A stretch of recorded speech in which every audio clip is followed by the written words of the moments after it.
thank you for stopping me in the street about this, and I'm delighted that you like it as much as I do. It's Collector's Corner, so now let's welcome to the studio this week's collector. But she's not in the studio, she's on the phone. Deb Hoffmann, hello. Hello from across the globe. Oh, where are we speaking to you?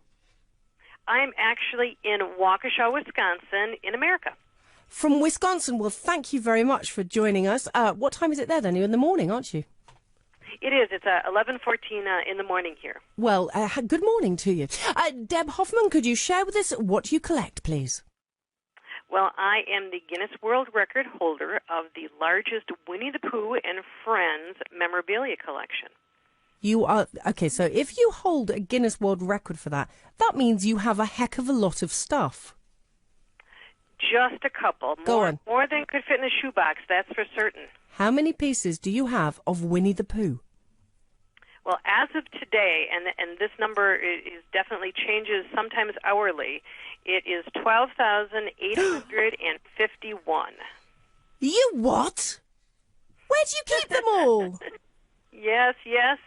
There's a couple rooms full. So, okay. Why? You know, I don't know that we've ever gotten to the answer to that question, but he's just such a fabulously wonderful, just a nice thing to do, a nice story, fabulous, stories and fabulous messages, and it's just something very, very sweet and nice. So, what was your very first Winnie the Pooh thing that you collected? Well, as most children, your parents give you some type of a toy or an item, and so mine gave me a stuffed Winnie the Pooh when I was 2. And, most children do grow out of stuffed animals, and at one point I was a normal child, and I did grow out of Winnie the Pooh. I love that. At one point you were normal, okay. At one point, yes.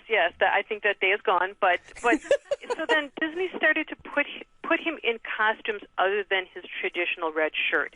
And so they would put him in a Santa costume, or they would put him in, some type of a clown costume, or Easter, anything like that.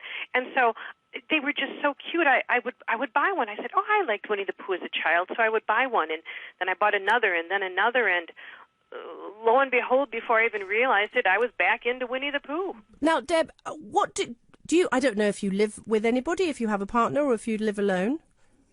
I have a husband who is probably the best part of my collection, because he encourages, he's indulging, he's an enabler.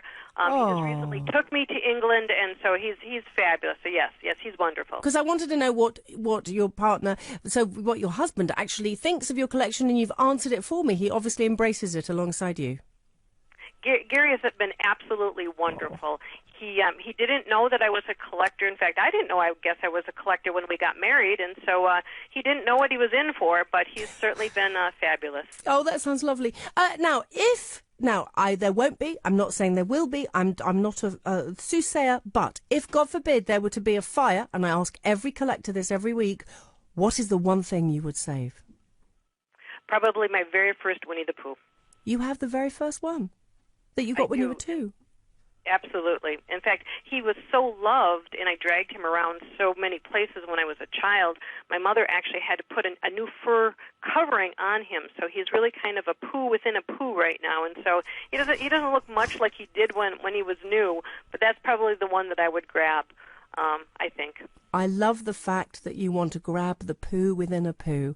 Every child who's listening in this country will giggle and giggle about that, and it's because of the way we Brits use that word Pooh. Thank you very much indeed, Deb Hoffmann. If people want to see your collection, do you have anything online that people can see? I absolutely do. They can visit my website at mostpooh.com. So mostpooh.com. And I love hearing from other collectors. And so there's a place on there that people can email me, and I always make sure I personally respond back to them. Deb, you're adorable, and I love that your website's called Most Pooh. Goodness me, it slightly worries me, but I love you for that. Deb, you were a total and utter joy. Can we hear it for Deb Hoffmann, please? Thank you so much from Wisconsin and her Poo Within a Poo, and her website's called Most Poo. With that, the London Essentials are going to play for